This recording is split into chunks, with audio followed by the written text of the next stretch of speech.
പ്രേരിതം ഹൃദയോദ്ദീപകം ജീവദായകം.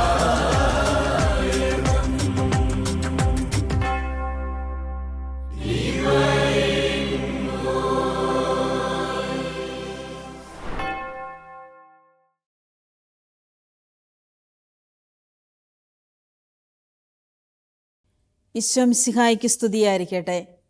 ഈശോയിൽ ഏറ്റവും സ്നേഹം നിറഞ്ഞ പ്രിയപ്പെട്ട സഹോദരി സഹോദരങ്ങളെ, ലോകം മുഴുവനുമുള്ള എല്ലാ ഗുഡ്നസ് TV പ്രേക്ഷകരെയും ഡിവൈൻ വോയിസ് വചന ശുശ്രൂഷ വേദിയിലേക്ക് ഹാർദവുമായി സ്വാഗതം ചെയ്യുന്നു. പരിശുദ്ധാത്മാവിൻ്റെ ശക്തിയാൽ നിറഞ്ഞ ഒരു വ്യക്തിക്ക് ദൈവം കൊടുക്കുന്ന ഏറ്റവും വലിയ അനുഗ്രഹമാണ്, കൃപയാണ്, അവിടുത്തെ സ്നേഹമാണ്. കർത്താവ് തൻ്റെ വെളിപ്പെടുത്തലുകൾ മുൻകൂട്ടി അവർക്ക് കൊടുക്കുന്നു. തിരുവചനത്തിൽ കൂടി നമുക്ക് കടന്നു പോകുമ്പോൾ അനേകം വെളിപ്പെടുത്തലുകൾ പരിശുദ്ധാത്മാവിനാൽ നിറഞ്ഞ വ്യക്തികൾ അവരുടെ ജീവിതത്തിൽ അവരനുഭവിച്ചറിഞ്ഞത് പങ്കുവയ്ക്കുന്നത് നമുക്ക് കാണാൻ സാധിക്കുന്നുണ്ട്.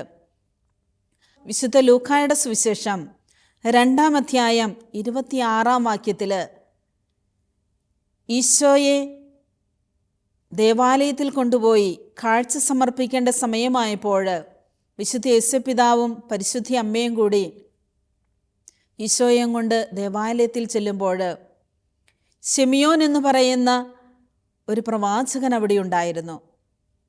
ശിമിയോൻ ആ കുഞ്ഞിനെ കണ്ട നിമിഷത്തിൽ തന്നെ കരങ്ങളിലെടുത്ത് ഇപ്രകാരം പറയുന്നുണ്ട്: കർത്താവിൻ്റെ അഭിഷിക്തനെ കാണുന്നതുവരെ മരിക്കുകയില്ല എന്ന് പരിശുദ്ധാത്മാവ് അവന് വെളിപ്പെടുത്തി കൊടുത്തിരുന്നു.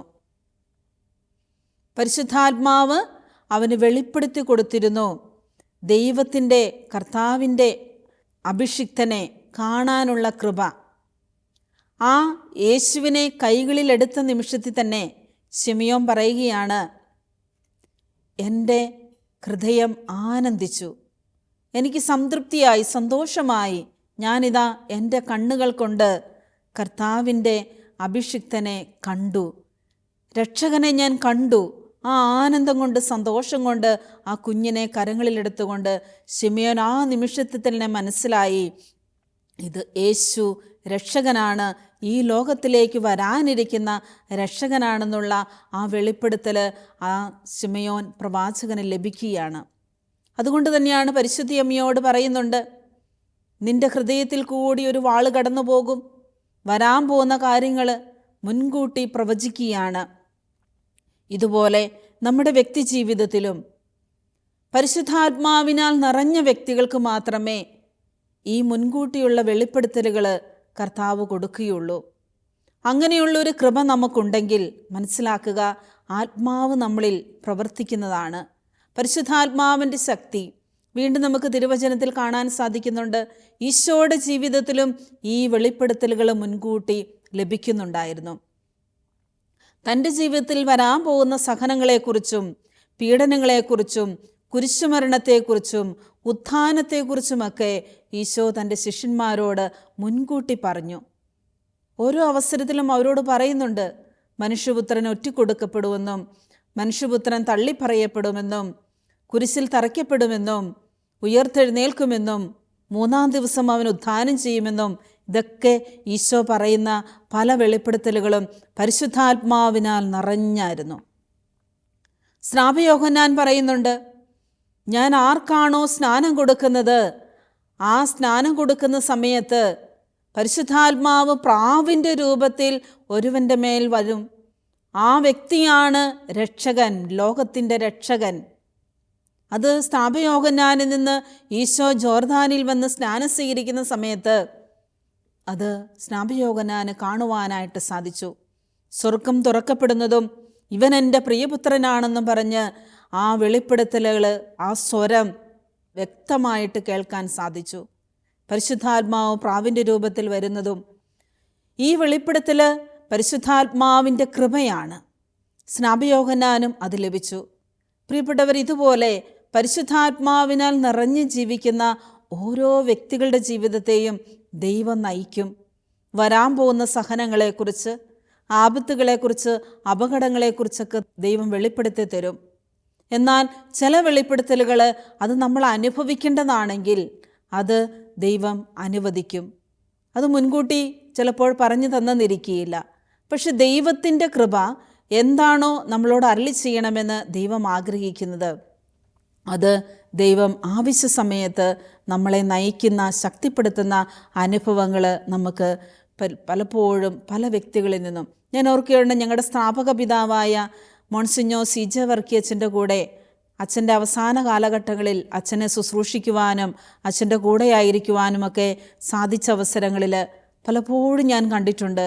അച്ഛൻ പറയും, പലരും മുൻകൂട്ടി ഇന്ന് വരാൻ പോകുന്ന വ്യക്തികൾ എന്താണ് സംഭവിക്കാൻ പോകുന്നത്, അതൊക്കെ അച്ഛൻ പലപ്പോഴും പറയുന്നതും അതുതന്നെ സംഭവിക്കുന്നതും അച്ഛൻ്റെ കൂടെ ആയിരുന്നപ്പോൾ പരിശുദ്ധാത്മാവിനോട് ചോദിച്ച് ഓരോ കാര്യങ്ങളും ചെയ്യുന്നതും പരിശുദ്ധാത്മാവ് പറഞ്ഞ കാര്യങ്ങൾക്ക് പ്രാധാന്യം കൊടുക്കുന്നതുമൊക്കെ അച്ഛൻ്റെ കൂടെ ആയിരുന്നപ്പോൾ ഒരുപാട് അവസരങ്ങളിൽ ഞാൻ മുൻകൂട്ടി കണ്ട് പറയുന്നത് കേട്ടിട്ടുണ്ട്. പ്രിയപ്പെട്ടവർ, ഇതുപോലെ പരിശുദ്ധാത്മാവ് വെളിപ്പെടുത്തലുകൾ കൊടുക്കും. ഇത് നമുക്ക് ഓരോരുത്തർക്കും അനുഭവിച്ചറിയുവാൻ വേണ്ടി സാധിക്കും. നമ്മളും പ്രാർത്ഥിക്കണം. ചിലർ പറയാറുണ്ട്, പരിശുദ്ധാത്മാവിനെ സ്വീകരിക്കാൻ എനിക്കതിനുള്ള യോഗ്യതയൊന്നുമില്ല, എനിക്കതിനുള്ള ഒരുക്കമില്ല, ഞാൻ ബലഹീനയാണ്, ഞാൻ പാവിയാണ്, എനിക്ക് കൃപകളൊന്നുമില്ല. പ്രിയപ്പെട്ടവരെ, പരിശുദ്ധാത്മാവിനെ സ്വീകരിക്കുവാൻ, അവിടുത്തെ കൃപ ലഭിക്കുവാൻ നമ്മുടെ യോഗ്യതകളോ നമ്മുടെ കഴിവുകളോ വിശുദ്ധിയോ ഒന്നും നോക്കിയിട്ടല്ല. നമ്മൾ ദാഹിക്കുക, ആഗ്രഹിക്കുക, പിന്നെ നമ്മൾ പാപത്തെക്കുറിച്ച് പശ്ചാത്തപിക്കുക. ഈശോയുടെ ശിഷ്യന്മാർ കർത്താവിൻ്റെ ഉത്ഥാനത്തിന് ശേഷം പന്തക്കുസ്താ ദിവസം സെഹിയോൻ ശാലയിൽ പേടിച്ച് ഭയന്ന് വിറച്ച് കതകടച്ചിരിക്കുകയാണ്. തൻ്റെ ഗുരുവിന് സംഭവിച്ചതുപോലെ തങ്ങൾക്ക് സംഭവിക്കുമോ? തങ്ങളുടെ ഗുരു നഷ്ടപ്പെട്ടു, ഇനി തങ്ങളെ ആര് നയിക്കും? ആരുമില്ല സഹായിക്കാൻ, ശക്തിപ്പെടുത്താൻ എന്നുള്ള പേടിയിലും ഭയത്തിലും ഇരുന്ന ആ മുക്കുവരായിട്ടുള്ളവരെയും അല്ലെങ്കിൽ പണം പിരിച്ചുകൊണ്ടിരുന്നവരെയും യാതൊരു കഴിവോ വിശുദ്ധിയോ ഒന്നുമില്ലാത്ത സാധാരണക്കാരിൽ സാധാരണക്കാരായ ആ പ്രിയപ്പെട്ട ശിഷ്യന്മാർ പരിശുദ്ധി അമ്മയോട് ചേർന്ന് ഒരു ഭവനത്തിലിരുന്ന് പ്രാർത്ഥിക്കുകയായിരുന്നു. ദേവാലയത്തിലൊന്നുമല്ല, സെഹിയോൻ ശാല എന്ന് പറയുന്ന ഒരു ഭവനമാണ്. ആ വീട്ടിനുള്ളിലിരുന്നു കൊണ്ട് പ്രാർത്ഥിച്ചു കൊണ്ടിരിക്കുന്ന അവസരത്തിനാണ് പരിശുദ്ധാത്മാവ് അവരുടെ മേൽ വന്ന് നിറയുന്നത്. തീനാളങ്ങളുടെ രൂപത്തിൽ പരിശുദ്ധാത്മാവ് അവരുടെ മേൽ വന്ന് നിറഞ്ഞപ്പോൾ അവരെല്ലാവരും വിശുദ്ധരായി തീർന്നു. പരിശുദ്ധാത്മാവിനാൽ നിറഞ്ഞു. അവരുടെ പേടിയും ഭയവും ആകുലതയും അസ്വസ്ഥതയും പാപത്തെയും പാപസാഹചര്യങ്ങളെയൊക്കെ വെറുത്തുപേക്ഷിക്കുവാനുള്ള ശക്തി ലഭിക്കുകയാണ്. പ്രിയപ്പെട്ടവർ, ഇന്ന് നമ്മളൊക്കെ ഓർക്കണം, നമ്മുടെയൊക്കെ ജീവിതത്തിൽ നമ്മൾ എവിടെ ഇരുന്ന് പ്രാർത്ഥിച്ചാലും ആഗ്രഹിച്ചാലും നമുക്കത് ലഭിക്കും. അതിന് പ്രത്യേകിച്ച് ധ്യാന കേന്ദ്രത്തിൽ പോകണമെന്നോ അല്ലെങ്കിൽ പ്രത്യേക അഭിഷേകമുള്ളവരുടെ അടുത്ത് പോയി പ്രാർത്ഥിക്കണമെന്നൊന്നുമില്ല. നമ്മൾ വിശുദ്ധിയോടുകൂടി ദാഹത്തോടുകൂടി എവിടെ ഇരുന്ന് പ്രാർത്ഥിച്ചാലും അവിടെയൊക്കെ നമുക്ക് പരിശുദ്ധാത്മാവിൻ്റെ അഭിഷേകം കിട്ടും എന്നുള്ളതിൻ്റെ ഏറ്റവും വലിയ തെളിവാണ് ഈ ശിഷ്യന്മാർ സെഹിയോൻ ശാലയിലിരുന്ന് പ്രാർത്ഥിച്ചപ്പോൾ അവർ പരിശുദ്ധാത്മാവിനെ നിറഞ്ഞു. അപ്പസ്തോല പ്രവർത്തനം 1-ാം അധ്യായം 8-ാം വാക്യത്തിൽ നമുക്ക് കാണാൻ സാധിക്കുന്നുണ്ട്. പരിശുദ്ധാത്മാവ് നിങ്ങളുടെ മേൽ വന്നു കഴിയുമ്പോൾ നിങ്ങൾ ശക്തി പ്രാപിക്കും. ജെറുസലേം, യൂദ മുഴുവനിലും സമരിയായിലും ഭൂമിയുടെ അതിർത്തികൾ വരെയും നിങ്ങൾ എനിക്ക് സാക്ഷികളായിരിക്കുകയും ചെയ്യും. പ്രാർത്ഥന കഴിഞ്ഞപ്പോൾ അവർ സമ്മേളിച്ചിരുന്ന സ്ഥലം കുലുങ്ങി. അവരെല്ലാവരും പരിശുദ്ധാത്മാവിനാൽ പൂരിതരായി ദൈവവചനം ധൈര്യപൂർവ്വം പ്രസംഗിച്ചു. നോക്കുക, അവർ പൈശാചികമായ ശക്തിയുടെ അടിമത്തത്തിലായിരുന്നു, ഭയത്തിൻ്റെ, പേടിയുടെ, ആകുലതയുടെ, അസ്വസ്ഥതയുടെ. എന്നാൽ പരിശുദ്ധാത്മാവ് അവരിൽ വന്നു നിറഞ്ഞപ്പോൾ പേടിയും ഭയവും ആകുലതയും അസ്വസ്ഥതയും എല്ലാം വിട്ടുമാറി. ധൈര്യത്തിൻ്റെ ആത്മാവ്, ശക്തിയുടെ ആത്മാവ്, അഭിഷേകത്തിൻ്റെ ആത്മാവ്, വെളിപ്പെടുത്തലിൻ്റെ ആത്മാവ്, സൗഖ്യത്തിൻ്റെ ആത്മാവ് അവരുടെ മേൽ വന്ന് നിറഞ്ഞു. പിന്നീട് അവർ പ്രസംഗിച്ചപ്പോൾ അവരുടെ പ്രസംഗങ്ങൾ കേട്ടവരെല്ലാവരും ജ്ഞാനസ്നാനപ്പെടുകയും അവർ വന്ന് ചോദിക്കുകയാണ്, ഞങ്ങൾ എന്ത് ചെയ്യണം? ഞങ്ങൾ എന്ത് ചെയ്യണമെന്ന് ചോദിച്ചപ്പോൾ ശിഷ്യന്മാർ പറയുന്നുണ്ട്, നിങ്ങൾ പശ്ചാത്തപിക്കുക, മാനസാന്തരപ്പെടുക, പാപമോചനം നേടുക, അപ്പോൾ നിങ്ങളുടെ മേൽ പരിശുദ്ധാത്മാവ് വന്ന് നിറയും. ഈ 3 കാര്യം മാത്രം നമ്മൾ ചെയ്താൽ മതി പരിശുദ്ധാത്മാവിനെ നിറയാൻ നമ്മൾ ദാഹിച്ചു പ്രാർത്ഥിക്കുക, ആഗ്രഹിച്ചു പ്രാർത്ഥിക്കുക, വിശ്വസിച്ച് പ്രാർത്ഥിക്കുക. നമ്മുടെ പാപത്തെയും പാപസാഹചര്യങ്ങളെയും വെറുത്തുപേക്ഷിച്ച് അനുതപിക്കുക, പശ്ചാത്തപിക്കുക. ഇതാണ് നമ്മുടെ വ്യക്തി ജീവിതത്തിൽ ആത്മാവിനാൽ നിറയാൻ നമുക്ക് ആവശ്യമായിട്ടുള്ള വേണ്ട കാര്യങ്ങൾ. അല്ലാതെ നമ്മുടെ വിശുദ്ധിയോ നമ്മുടെ പുണ്യങ്ങളോ കഴിവുകളോ, ഞാനൊരു സിസ്റ്ററായിരുന്നെങ്കിൽ ഒരച്ഛനായിരുന്നെങ്കിൽ എനിക്കിത് കിട്ടിയേനെ, ഒന്നുമല്ല. ഈശോയുടെ ശിഷ്യന്മാർ ആരും വൈദികരോ സിസ്റ്റേഴ്സോ ഒന്നുമല്ലായിരുന്നു, മെത്രാന്മാരോ ഒന്നുമല്ലായിരുന്നു. സാധാരണക്കാരായ മുക്കുവരും വിദ്യാഭ്യാസമില്ലാത്തവരും കഴിവില്ലാത്തവരും യോഗ്യതയില്ലാത്തവരൊക്കെയായിരുന്നു. അതുകൊണ്ട് പ്രിയപ്പെട്ടവരെ, അവർക്കാകാമെങ്കിൽ നമുക്കുമാകാം. നമുക്കറിയാം, ഈശോയുടെ പ്രിയപ്പെട്ട ശിഷ്യനായ പത്രോസ് ഒരു സ്ത്രീയുടെ മുമ്പിൽ വെച്ച് ഈശോയെ തള്ളിപ്പറയുമെന്ന് പത്രോസിനോട് ഈശോ പറയുന്നുണ്ട്. അപ്പോൾ പത്രോസ് പറഞ്ഞു, ഇല്ല. വിശുദ്ധ യോഹന്നാൻ്റെ സുവിശേഷം 13-ാം അധ്യായം 38-ാം വാക്യത്തിൽ പറയുന്നുണ്ട്, പത്രോസേ, നീ ഇന്ന് കോഴി കൂവുന്നതിന് മുമ്പ് നീ എന്നെ 3 പ്രാവശ്യം തള്ളിപ്പറയും. അപ്പം പത്രോസ് പറഞ്ഞേ, ഇല്ല കർത്താവേ, ആരൊക്കെ നിന്നെ ഉപേക്ഷിച്ചാലും ഞാൻ നിന്നെ ഉപേക്ഷിക്കത്തില്ല. എന്നാൽ പ്രിയപ്പെട്ടവരെ, അന്ന് രാത്രിയിൽ തന്നെ 3 പ്രാവശ്യം കോഴി കൂവുന്നതിന് മുമ്പ് തന്നെ ഒരു സ്ത്രീയുടെ മുമ്പിൽ വെച്ച് താൻ തൻ്റെ ദൈവത്തിന് കൊടുത്ത, തൻ്റെ ഗുരുവിന് കൊടുത്ത വാഗ്ദാനം നിറവേറ്റാൻ പറ്റാതെ തൻ്റെ ബലഹീനതയിൽ തൻ്റെ ഗുരുവിനെ തള്ളിപ്പറഞ്ഞവനാണ്, നിഷേധിച്ച് പറഞ്ഞവനാണ് പത്രോസ്. ആ പത്രോസിനെയാണ് പരിശുദ്ധാത്മാവ് വന്ന് നിറഞ്ഞു കഴിഞ്ഞപ്പോൾ ഏറ്റവും കൂടുതൽ മക്കള് മാനസാന്തരപ്പെട്ടതും വിശ്വാസത്തിലേക്ക് വന്നതും പരിശുദ്ധാത്മാവിനാ നിറഞ്ഞതും. പറഞ്ഞ വാക്ക് പാലിക്കാൻ കഴിവില്ലാത്തവൻ, നോക്കുക, പറഞ്ഞ വാക്ക് വാഗ്ദാനം ചെയ്തത്, ആരൊക്കെ നിന്നെ ഉപേക്ഷിച്ചാലും ഞാൻ നിൻ്റെ കൂടെയുണ്ടാകും, മരിക്കേണ്ടി വന്നാലും ഞാൻ നിന്നെ വിട്ടുപിരിയുകയില്ല എന്നൊക്കെ പറഞ്ഞ് വാഗ്ദാനം ചെയ്ത ആ പത്രോസിന് തൻ്റെ ഒരു വാക്കുപോലും പാലിക്കാൻ, തൻ്റെ ഒരു തീരുമാനം പോലും നിറവേറ്റാൻ പറ്റാത്തത്രയും ബലഹീനനായിരുന്നു. എന്നാൽ ആത്മാവ് വന്ന് നിറഞ്ഞു കഴിഞ്ഞപ്പോൾ പിന്നെ തൻ്റെ ക്രിസ്തുവിന് വേണ്ടി, തൻ്റെ ഗുരുവിന് വേണ്ടി, തൻ്റെ പ്രിയപ്പെട്ടവന് വേണ്ടി മരിക്കാനും, അവനാണ് അവസാന നിമിഷത്തിൽ കുരിശിൽ തറച്ച് കൊല്ലുവാനായിട്ട് തുടങ്ങിയപ്പോൾ പത്രോസ്ലിഹ പറയുന്നുണ്ട്, വേണ്ട, എൻ്റെ ഗുരുവിനെ പോലെ കുരിശിൽ തറച്ച് ആ കുരിശിൽ കിടന്ന് മരിക്കാൻ പോലും എനിക്ക് യോഗ്യതയില്ല, അതുകൊണ്ട് എന്നെ തല കീഴായിട്ട് നിങ്ങൾ കുരിശിൽ തറച്ച് കൊന്നാൽ മതി. അങ്ങനെ പത്രോസ്ലിഹായെ തല കീഴായിട്ട് കുരിശിൽ തറച്ചിട്ടാണ് കൊല്ലുന്നത്. പ്രിയപ്പെട്ടവരെ, ഇത്രമാത്രം ആ ഒരു സമർപ്പണം, ആ ഒരു സ്നേഹം പരിശുദ്ധാത്മാവിന് നിറഞ്ഞതുകൊണ്ടാണ് പത്രോസ്ലിഹായ്ക്ക് അത് സാധിച്ചത്. ഇതുപോലെ നമ്മുടെയൊക്കെ വ്യക്തി ജീവിതത്തിൽ നമ്മളൊക്കെ വാക്കുപാലിക്കാനും ആഗ്രഹിക്കുന്ന പോലെ പാവങ്ങൾ ഏറ്റുപറയുമ്പോൾ അതിന് മേലി ചെയ്യുകയില്ല എന്ന് പ്രതിജ്ഞയെടുത്തവരും പാപത്തിൽ നിന്ന് ഓടിയകലാമെന്നൊക്കെ തീരുമാനമെടുത്തവരൊക്കെ ആയിരിക്കാം നമ്മൾ. എന്നാൽ നമുക്കതൊന്നും സാധിക്കാതെ വരുന്നുണ്ടെങ്കിൽ അതിൻ്റെ പ്രധാനപ്പെട്ട കാരണം നമ്മുടെ ജീവിതത്തിൽ പരിശുദ്ധാത്മാവിൻ്റെ അഭിഷേകത്തിൻ്റെ ശക്തിയുടെ കുറവാണ്. അതുകൊണ്ട് പ്രിയപ്പെട്ടവർ, ഈ അവസരത്തിൽ നമുക്കൊന്ന് ചിന്തിക്കാം, ഞാൻ ബലഹീനയാണോ? ഞാൻ പാവിയാണോ?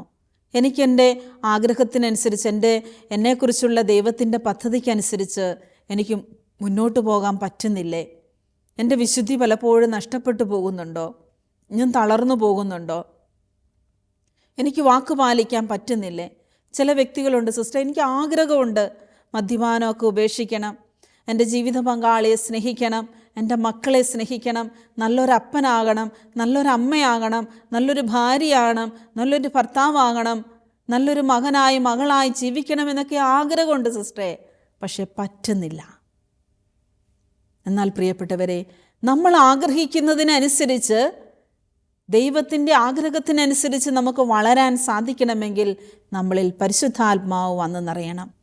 പരിശുദ്ധാത്മാവ് വന്ന് നിറഞ്ഞു കഴിഞ്ഞാൽ പിന്നെ നമ്മുടെ ആഗ്രഹങ്ങളൊന്നുമല്ല, അതിലും വലുത്, അതിലും നല്ലത്, അതിലും കൂടുതൽ കൃപകൾ കൊണ്ട് ദൈവം നമ്മളെ നയിക്കുന്ന, ശക്തിപ്പെടുത്തുന്നത് നമുക്ക് കാണാൻ സാധിക്കും.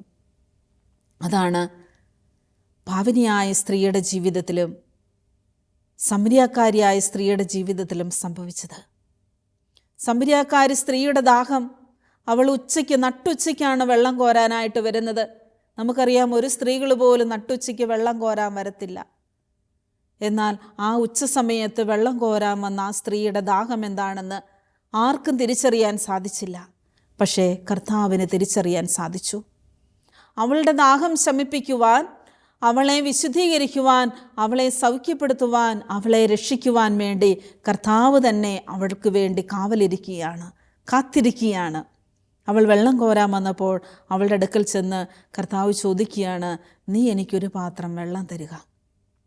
അപ്പോൾ സമരിയാക്കാരി സ്ത്രീ പറഞ്ഞു, നീ ആരാണ്? ഒരു യഹൂദനായ നീ സമരിയാക്കാരിയായ എന്നോട് വെള്ളം ചോദിക്കുന്നത്? കർത്താവ് ചോദിച്ചു, നിനക്ക് എത്ര ഭർത്താക്കന്മാരുണ്ട്? എന്തിയെ നിൻ്റെ ഭർത്താവ്? അവൾ പറഞ്ഞു, എനിക്ക് ഭർത്താക്കന്മാരൊന്നുമില്ല. അപ്പം കർത്താവ് പറഞ്ഞു, നിനക്ക് 5 പേര് ഭർത്താക്കന്മാരുണ്ട് എന്ന്. പ്രിയപ്പെട്ടവർ, ഇതുപോലെ അവളുടെ ജീവിതത്തിൽ അവൾ ആരാണെന്നും എന്താണെന്നും അവളുടെ അവസ്ഥ എന്താണെന്നും അവൾ പാപാവസ്ഥയിലാണ് ജീവിക്കുന്നതും അവളുടെ ജീവിതം മുഴുവനും കർത്താവ് ഒറ്റ നിമിഷം കൊണ്ട് അവളുടെ മുമ്പിൽ വെളിപ്പെടുത്തി കൊടുക്കുകയാണ്. ആ വെളിപ്പെടുത്തലുകൾ കേട്ട നിമിഷത്തിൽ അവളുടെ വിശ്വാസം വർദ്ധിച്ചു. ഇവനാരാണ് എന്നോട് ഇത്രമാത്രം എൻ്റെ എല്ലാ പാവങ്ങളും എൻ്റെ എല്ലാ ബലഹീനതകളും മനസ്സിലാക്കി എന്നോട് ഈ ചോദ്യങ്ങൾ ചോദിക്കുന്നവൻ ആരാണ്? അവൻ രക്ഷകനാണ്. അവൾക്ക് മനസ്സിലായി. ആ നിമിഷത്തിൽ അവൾ തൻ്റെ രക്ഷകനെ തിരിച്ചറിഞ്ഞു. ആ ദൈവിക ശക്തിയുള്ളൊരു വ്യക്തിക്ക് മാത്രമേ ഇങ്ങനെ ഇത്രമാത്രം വെളിപ്പെടുത്തലുകൾ ലഭിക്കുകയുള്ളെന്ന് മനസ്സിലാക്കി ആ സ്ത്രീ ഉടനെ തന്നെ ആ വെള്ളം കോരാൻ വന്ന കുടം അവിടെ വെച്ചിട്ട് അവൾ ഓടുകയാണ്. പട്ടണത്തിലേക്ക് ഓടിച്ചെന്ന് എല്ലാവരോടും വിളിച്ചിട്ട് പറഞ്ഞു, ഇതാ ഞാൻ രക്ഷകനെ കണ്ടു, നിങ്ങളും വരിക. ഇതാ രക്ഷകനെ കാണാനായിട്ട് ആൾക്കാരുടെ ഒരു പറ്റം ഓട്ടമായിരുന്നു. പ്രിയപ്പെട്ടവർ, ഇതുപോലെ നമ്മുടെ വ്യക്തി ജീവിതത്തിൽ നമ്മളെ കാണുന്ന, നമ്മളെ സ്നേഹിക്കുന്ന, നമ്മുടെ ബലഹീനതകൾ, നമ്മുടെ കുറവുകൾ, നമ്മളായിരിക്കുന്ന അവസ്ഥയിൽ ഏത് രഹസ്യത്തിലും നമ്മൾ ചെയ്യുന്ന എല്ലാ പാപങ്ങളും അറിയാവുന്നവനും കാണുന്നവനും ഒരേ ഒരാൾ മാത്രമേ ഉള്ളൂ, അത് നമ്മുടെ കർത്താവാണ്. ആ കർത്താവിൻ്റെ മുമ്പിൽ നമുക്ക് മറയ്ക്കാനായിട്ടൊന്നുമില്ല, നമുക്ക് ഒളിച്ചു വയ്ക്കാനായിട്ടൊന്നുമില്ല. അവിടെ നമുക്ക് ഒരു രഹസ്യവുമില്ല. എല്ലാം അറിയുന്ന പൊന്നു തമ്പുരാൻ്റെ മുമ്പിൽ നമ്മളെ തന്നെ ഒന്ന് സമർപ്പിക്കുക, വിട്ടുകൊടുക്കുക. നമ്മുടെ പാപത്തെയും പാപസാഹചര്യത്തെയും, നമ്മുടെ വിശ്വാസക്കുറവിനെ ആയിരിക്കാം, നമ്മുടെ ബലഹീനതകളെ ആയിരിക്കാം, നമ്മുടെ കള്ളത്തരങ്ങളെ, കുറവുകളൊക്കെ ആയിരിക്കാം, എല്ലാം നമ്മൾ സമർപ്പിക്കുക. വെളിപ്പെടുത്തലുകൾ കർത്താവ് നമുക്ക് നൽകും. പരിശുദ്ധാത്മാവിൻ്റെ അഭിഷേകം നമ്മുടെ മേൽ നൽകും. വീണ്ടും നമുക്ക് കാണാൻ സാധിക്കുന്നുണ്ട്, ഈശോയുടെ ശിഷ്യന്മാർക്ക് ഈ വെളിപ്പെടുത്തലുകൾ കിട്ടുന്നുണ്ട്.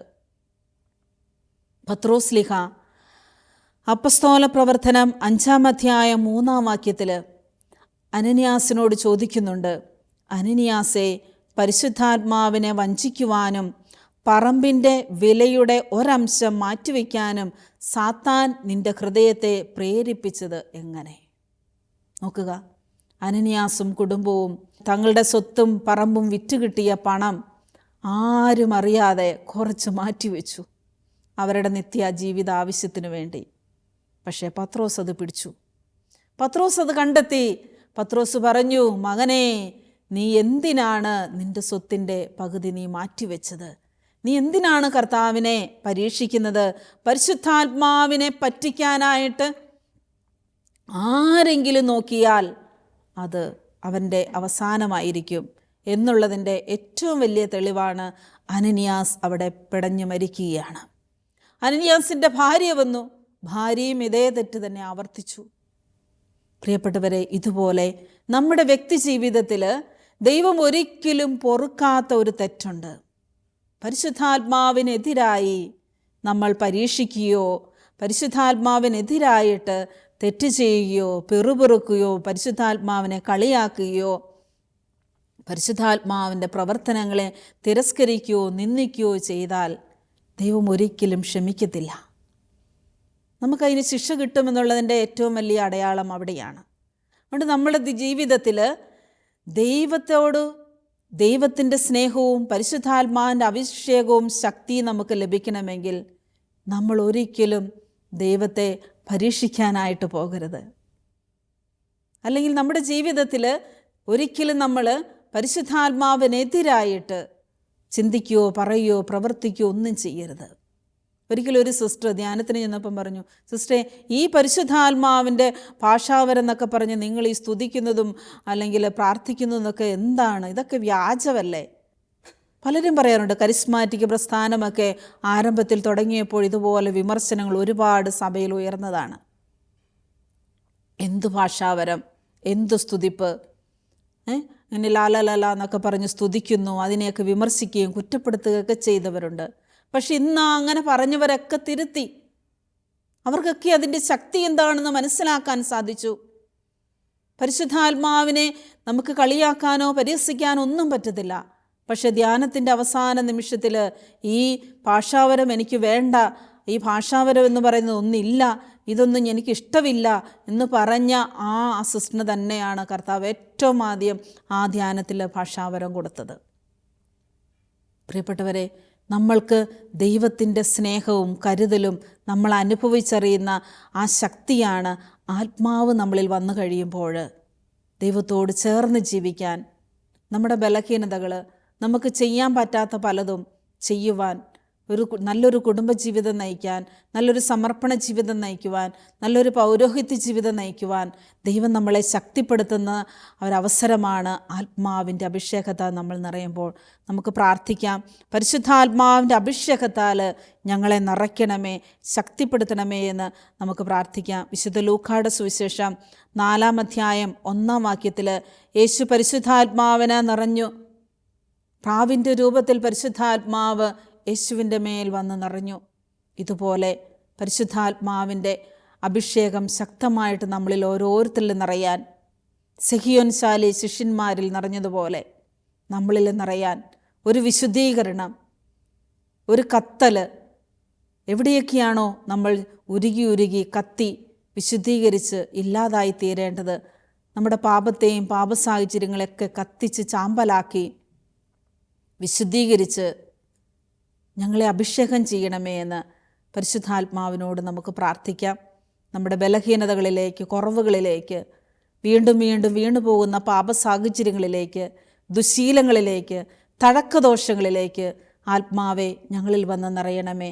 എന്നെയും എൻ്റെ കുടുംബത്തെയും ജീവിത പങ്കാളിയെയും മക്കളെയും വിശുദ്ധീകരിച്ച് പരിശുദ്ധാത്മാവിനാൽ നിറയ്ക്കണമേ എന്ന് നമുക്ക് പ്രാർത്ഥിക്കാം. ഈ ഒരു പ്രാർത്ഥനയോടുകൂടി എല്ലാ ദിവസവും നമ്മൾ ആത്മാവിനെ നിറയാൻ വേണ്ടി ആഗ്രഹിച്ച് പ്രാർത്ഥിക്കുമ്പോൾ ദൈവത്തിൻ്റെ കൃപ നമുക്ക് ലഭിക്കും. വീണ്ടും അപ്പസ്തോല പ്രവർത്തനം 7-ാം അധ്യായം 55-ാം വാക്യത്തിൽ നമുക്ക് കാണാൻ സാധിക്കുന്നുണ്ട്. പരിശുദ്ധാത്മാവിനെ നിറഞ്ഞ സ്തെഫാനോസ് തന്നെ കല്ലെറിഞ്ഞു കൊല്ലുന്നവരുടെ മുമ്പിൽ സ്വർഗത്തിലേക്ക് നോക്കിയപ്പോൾ സ്വർഗം തുറന്നതും പരിശുദ്ധാത്മാവിനെയും യേശുവിനെയും ദൈവത്തെയും ഒക്കെ കാണാനായിട്ടുള്ള ആ വെളിപ്പെടുത്തലുകൾ സ്തെഫാനോസിന് ലഭിച്ചു. പ്രിയപ്പെട്ടവരെ, നമ്മളും ആത്മാവിനെ നിറയുമ്പോൾ മാത്രമേ നമുക്കും ഈ വെളിപ്പെടുത്തലുകൾ, ദൈവിക ദർശനങ്ങൾ നമുക്ക് ലഭിക്കുന്നത്.